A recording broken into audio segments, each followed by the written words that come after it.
Still looking for a natural way to relieve aches and discomfort? Introducing Cornbread Hemp's CBD Gummies.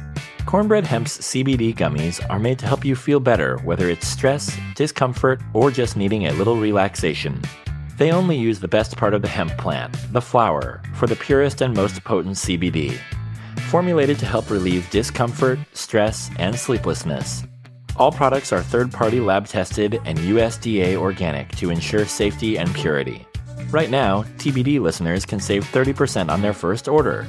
Just head to cornbreadhemp.com/TBD and use code TBD at checkout. That's cornbreadhemp.com/TBD and use code TBD. At Sierra, discover great deals on top brand workout gear, like high-quality walking shoes, which might lead to another discovery. 40,000 steps, baby! Who's on top now, Karen? You've taken the office step challenge a step too far. Don't worry, though. Sierra also has yoga gear. It might be a good place to find your zen. Discover top brands at unexpectedly low prices. Sierra, let's get moving.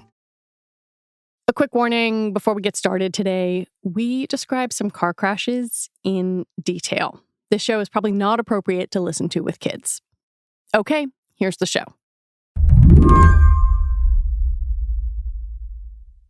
Last November, Krista Sukahara flew home from college for Thanksgiving break.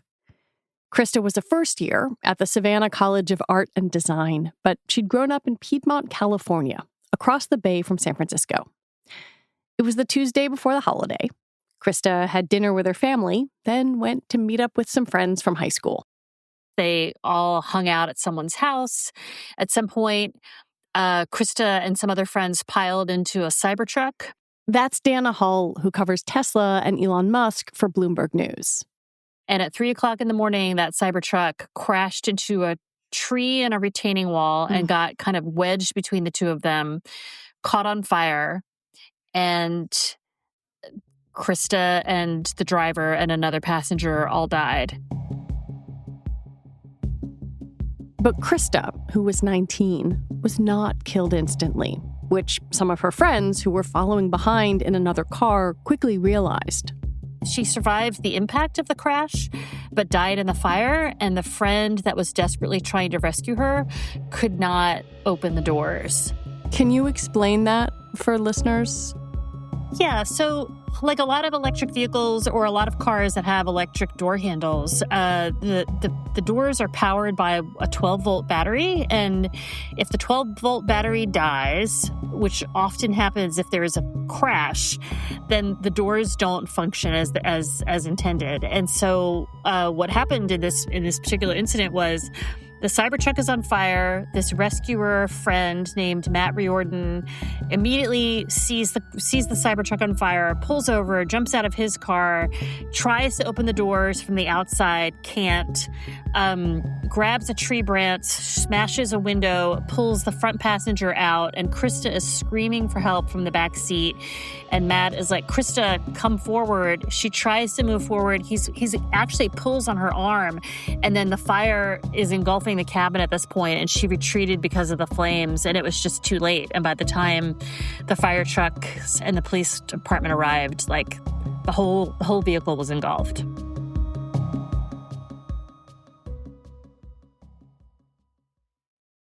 Krista's story is awful. But what Dana and her colleagues found is that it is not unique. And so then we asked ourselves, well, how many other stories like Krista's are there? And we found several. In the piece that we recently published, I focused on another case in Northern Virginia involving a couple in a Model Y. Their car had crashed into a utility pole. Both the driver and his wife were trapped inside. An off-duty firefighter saw the smoke and rushed to help. When I interviewed this firefighter, he just sort of relayed this harrowing story of, frantically working with a friend to pull the driver out through the broken window frame, and then realizing that the driver's wife was trapped in the front passenger seat. And then he and a horde of other bystanders were breaking the window with everything they could. I mean, screwdrivers and water bottles, and someone had a knife, and they were really trying to break open this window. And ultimately, like, the rescue squad arrived, and they had to cut the door open in order to free her. And then she was airlifted to a burn unit. Dana wrote a story called Tesla's Dangerous Doors. A week later, regulators with NHTSA, the National Highway Traffic Safety Administration, opened an investigation into certain Tesla Model Y door handles. A day after that, the company said it was working on a redesign. Today on the show, how Tesla's doors came to be so deadly in the first place. I'm Lizzie O'Leary, and you're listening to What Next TBD, a show about technology, power, and how the future will be determined. Stick around.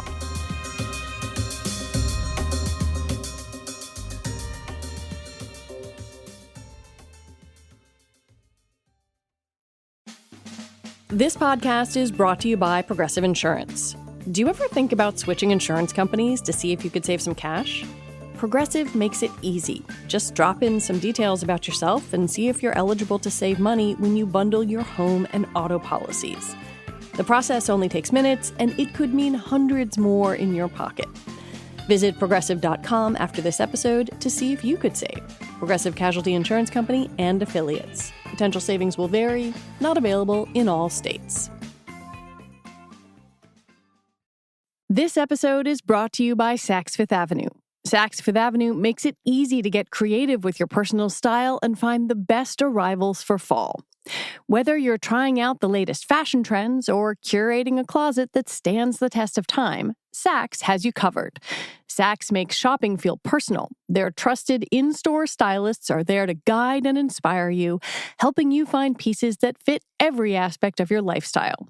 Prefer online shopping? Saks.com offers a curated selection tailored to your taste. From new arrivals by your favorite designers like Prada jackets and Gucci loafers to stylish pieces for your everyday needs.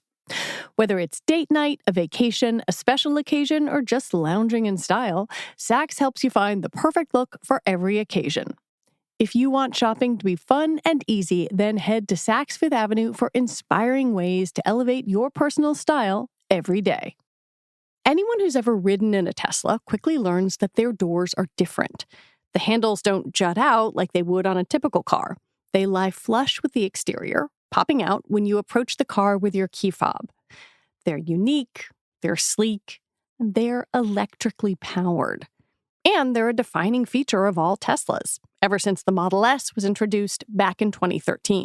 The design of the doors was one of the many things that set the Model S apart, and it has continued to be that way for all of Tesla's vehicles. The Cybertruck itself actually has no exterior door handles at all. To like open the car, you sort of tap like a button that's on the frame, but there's not actually a handle. But what that means is that if the car does lose power, in order to open the vehicle from the inside, you have to know where the manual emergency override is. And to be clear, Tesla vehicles do have an emergency release on the inside, but most people don't know where they are. You know, unless you have like studied your owner's manual, a lot of owners don't know where they are. In some models, there isn't one in the back seat. And in a panic situation or a crisis, like a fire or a crash, unless you have like the muscle memory of how to use that latch, you are not going to know what to do. And that's what we've seen in a lot of these crashes over and over again. Why was that design choice made in the first place, to have these kind of smooth or almost non-existent external door handles?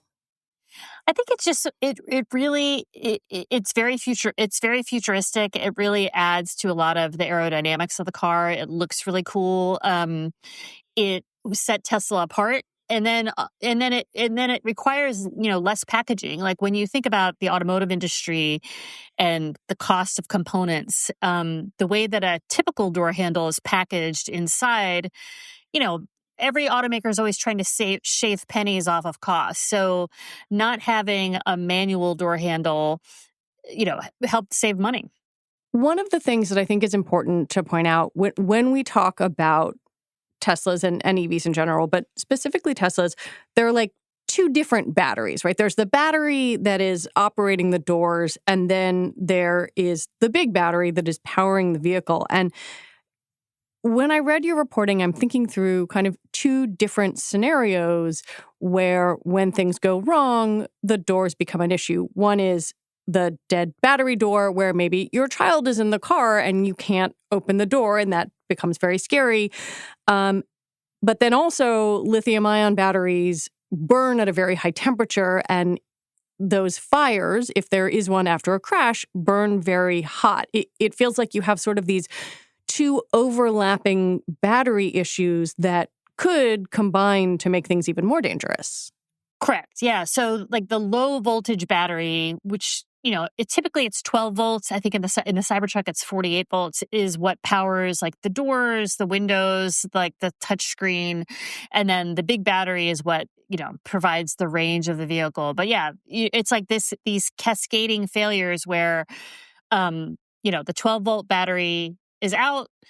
The electronic system is not working. And it's an issue not just for the occupants of the vehicle who may be trying to get out, but for the first responders who are trying to get in. And I think that that's what was so compelling about the stories that we focused on for this particular piece, was that we actually had people desperately trying to rescue occupants who they knew were alive and really struggling to. And in the Virginia case, the firefighter that I interviewed, Max Walsh, he had responded to Tesla vehicles and other EVs before. He knew that there was an emergency latch. He just couldn't find it. And you have to sort of imagine in these scenarios where a car is on fire, there's a lot of smoke, there's airbags deployed, you don't actually even know how many humans are in the car, you're trying to figure that out, and you're reaching in your hand to try to figure out, okay, where is this manual release? I know that Tesla has them, and you can't easily find it, and seconds, every second matters when you're in a situation like that. So I was just very stunned at how many of these cases there were. How long has this been a known issue for Tesla? I think it's been known for quite some time. If you look at NHTSA's database, there are over 140 complaints of door issues, often related to the 12-volt battery being dead, going back to 2018. There have been several high-profile crashes. I think what's really tricky and important is that, we are by no means saying that Tesla caused the crash. In a lot of these cases, the crash was caused by the way that most crashes are caused. The driver was under the influence. There was speeding involved. But what happens after the crash is really important. And unfortunately, in the United States at least, crash testing only looks at how does the vehicle perform in a crash. So if you look at, YouTube footage on, Tesla YouTube videos of the Cybertruck crashing into a wall. That is crash testing. How well does the vehicle perform if it slams into a wall, if it's hit by the side, is it likely to roll over or not? And the truth is that Tesla actually does really well in these crash tests. But the United States does not test for how easy is it for an occupant to get out. And what has happened with vehicles over time is that we have made them stronger. We have airbags. We have seatbelts. We have really strong steel exteriors. A lot of vehicles now use tempered or laminated glass that's very difficult to break. So your chances of surviving a crash are much higher. But to your point, if there is a fire, if it's a catastrophic high-speed crash, it is incredibly difficult to get out. And that's almost like an unintended consequence of we have made these vehicles so crash worthy that we neglected to think about what happens to a human being in that kind of scenario. In your reporting, how well did Tesla owners or passengers understand that there was a manual way to unlock the doors, and or were they able to get to it? I think that really depends scenario by scenario. Some owners love the technology and they do deep dives and they know everything about their vehicle and they are very well informed. In other cases, the vehicle owner might have not been aware. I think what was striking about the cases that we focused on is that it's really the passengers. I mean, that is the issue. If you are, if I don't know, but these were kids leaving a party at 3:00 in the morning. Did the driver say to everyone, hey, FYI, like if we should get into a crash or if the battery dies, there is an emergency release mechanism in the door panel. This is how you use it. I kind of doubt that. So that's why this is such a safety issue, because, people are, jumping in Ubers and Lyfts or renting a Tesla from the airport. Or getting in a robo-taxi. Or getting in a potential robo-taxi, and they just may not be aware of how to get out. And so you're seeing some Tesla owners now carry, glass breakers and seatbelt cutters with them in their glove compartments. There's TikTok videos about it. I mean, there's definitely awareness about it, but it's like any technology. Like, have I sat and read the full manual of the car that I drive? No, probably not. And so, there's responsibility kind of all around. When we come back, federal regulators are paying attention now. Will it matter?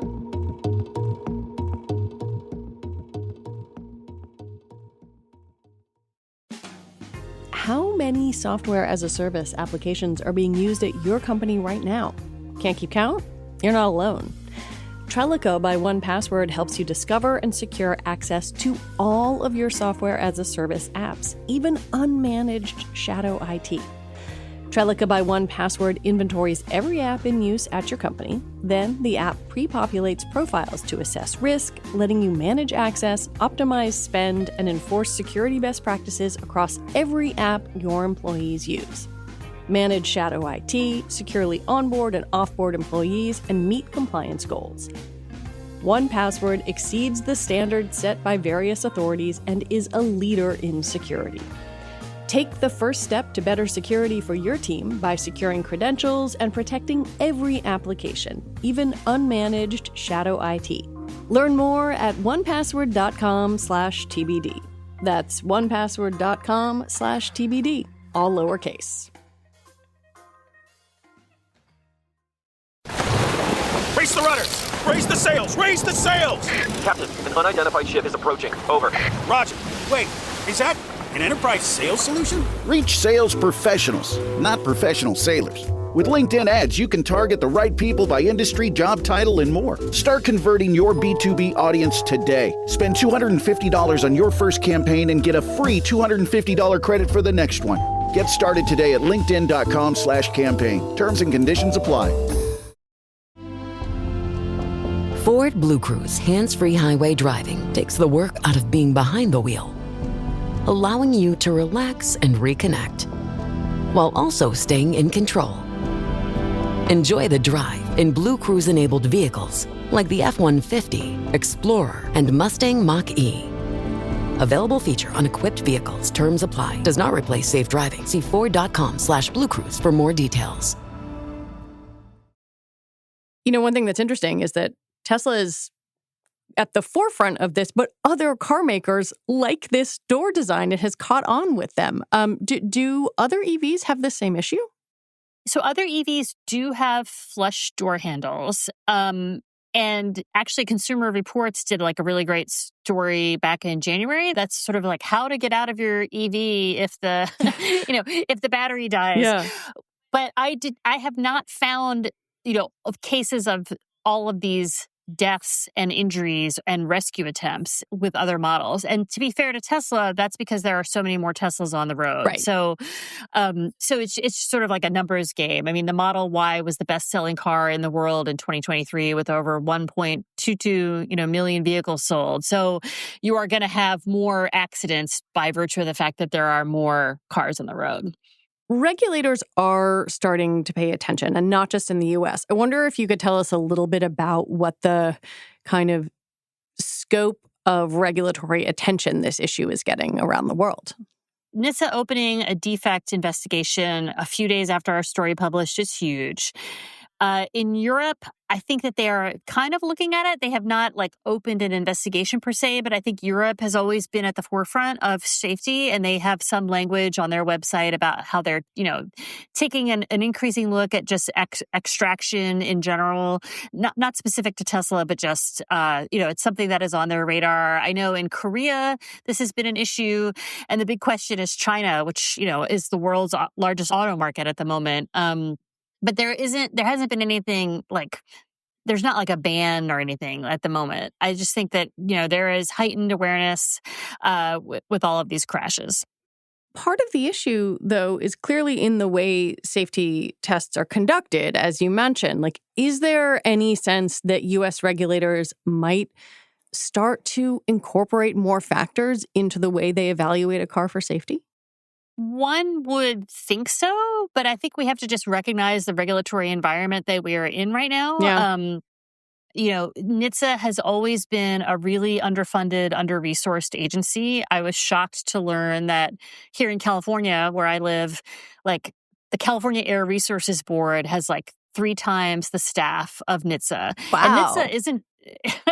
Yeah. NHTSA has, I don't know, last I checked, 600 to 800 people.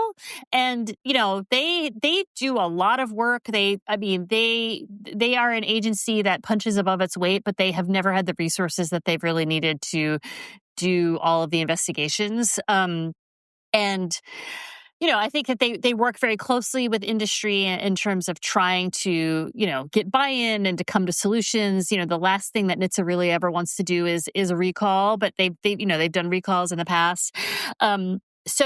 But I think you would, need real leadership at the administration level about making this a priority. And NHTSA finally has an administrator. For a long time, there actually wasn't one, but now there is one with Jonathan Morrison. There have been suits filed against Tesla about the door issue. I wonder what we're seeing play out in court. There have been several lawsuits about Tesla crashes that tend to focus on either, what's known as autopilot or the battery fires. There have not actually been a lot about the door handles specifically. That's actually how I found out about this case in Virginia. I found the lawsuit. It was just filed in June. And I went back and looked, and when the crash was reported, it wasn't reported as a Tesla crash. It was just reported as an SUV crash. So it never got attention as a Tesla crash when the crash happened. But I found the lawsuit, and that's how I found this family and found their story. It was because they filed a lawsuit, and the lawsuit is specifically about the doors. Does that process tell you that it's possible that there are other instances out there where we just don't know about them? There could be. I did a pretty deep dive in all of my legal databases to see if there were any others. Yeah. There have been some cases in the past where doors were an adjacent issue, but the lawsuit really focused on something else, why did the car catch on fire? But this Northern Virginia crash is really very door focused, and that's how I found the family. About a week after you published, Tesla said the company's working on a redesign of its door handles. That must have been gratifying to hear. Yeah. We don't know much more about what they have in mind beyond what Franz von Holzhausen, the designer, said on one of our podcasts. But I think it's really promising. Tesla does have excellent engineers. If there's a will, there's a way. And if they are talking about coming up with a solution that incorporates both a mechanical release and electronic door handle in one, I think that's great news for everybody. And I'll just be curious to see how long it takes and whether this is incorporated in models going forward. There is obviously this sort of delicate question of Elon Musk and his relationship to the Trump administration. It was tight, not so tight, a little bit unclear what it is right now. Do you have any sense of how aggressive NHTSA might be, after saying it has opened a defect investigation? I really don't know. That's a very good question. I think what's telling is that the defect investigation that was open now is very narrowly focused on kids being stuck. They could expand that. We'll have to look at the docket as it kind of rolls forward to see, what exactly they ask Tesla for. Um, but just the fact that they opened an investigation, I think, is very telling. And to be clear, like, they could have been working on this investigation all along. I do think that our story probably pressured the agency into maybe, kicking it up a notch or fast forwarding it a little bit. But this is an agency that is, has a lot on its plate. And the defect investigations take quite a long time. It's not something that's going to be done in a month. They typically take a couple of years. One thing I learned from reading your reporting is that Tesla did address this issue once on an investor call. And I am surprised that investors have not focused on this more. The stock is up more than 200% over the past 5 years, about 70% year to date this year. Do you have any sense of whether this has caught the eye of Tesla's pretty intense investor community? I don't think it really has. The investor call was way back in 2013. That was when the Model S first came out. And, Elon was saying that we have a fancy door handle, and he was acknowledging some early glitches with it. But no, I don't think it has, because until now, you haven't really seen any kind of regulatory action. And to my earlier point, legally, these crashes are very challenging, will be challenging to prove in court, in part because, why did the crash, Tesla's defense will always be, or is likely to be, that it's the crash is the fault of the driver, and anything that happened as a result of the crash is because, Tesla did not cause the crash. And so I think it'll be interesting to see, like, how do you kind of how do you do a product liability suit about this? That's going to be an interesting thing to challenge legally. Dana, is there anything else that I haven't asked you that you think is important for listeners to understand? Yeah, I just would say that so many people do own Teslas, and they love their cars, and, rightfully so. They are great vehicles in many ways. But if you own one, please know where the mechanical release is. It varies depending on the model and depending on what year you bought the car. And if you have passengers, whether it is a child, a pet, a parent, friends, make sure that they are aware of how to open it too. In one of the cases that we wrote about, it was a family that had a Model 3, and their 2-year-old was in the back, and then they went to get into their front seats, and the battery had died, so they couldn't get in. They called 911, the police came, and no one could figure out how to get into this vehicle, and they were thinking about smashing the window, but then they were worried about the glass flying into their 2-year-old's face. So ultimately, they were able to snake in some kind of rescue tool, and they were able to open the latch. But it took 2 hours for them to do that. So a lot more awareness among, not just Tesla owners and passengers, but first responders. And, Tesla does have, rescue sheets on its owner's manuals that they do meet with first responders. But there could be a whole awareness campaign. Dana Hull, thank you so much for your time and for talking with me. Thank you. Dana Hull is a senior reporter at Bloomberg. She covers Tesla and Elon Musk. All right, that is it for our show today. What Next TBD is produced by Evan Campbell, Patrick Fort, and Shayna Roth. Our show is edited by Paige Osborne, who's the senior supervising producer for What Next and What Next TBD. Mia Lobel is the executive producer here at Slate, and TBD is part of the larger What Next family. We'll be back next week with more episodes. I'm Lizzie O'Leary. Thanks for listening.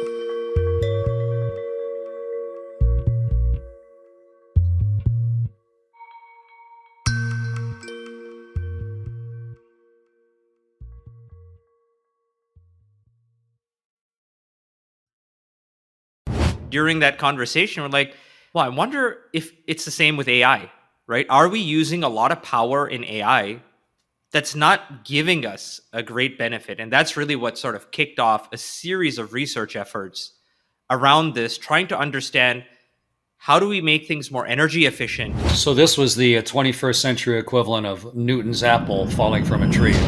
Join me, Chris Hadfield, on the On Energy podcast. Listen wherever you get your podcasts. Every minute your finance team spends wrestling with data is a minute lost. Insight Software's AI-powered insights instantly move you from complexity to clarity. Automated analysis, real-time reporting, strategic recommendations, all at your fingertips. Transform how your finance team works and watch your business grow. Stop wasting time. Start making smarter decisions. Learn more at insightsoftware.com/AI.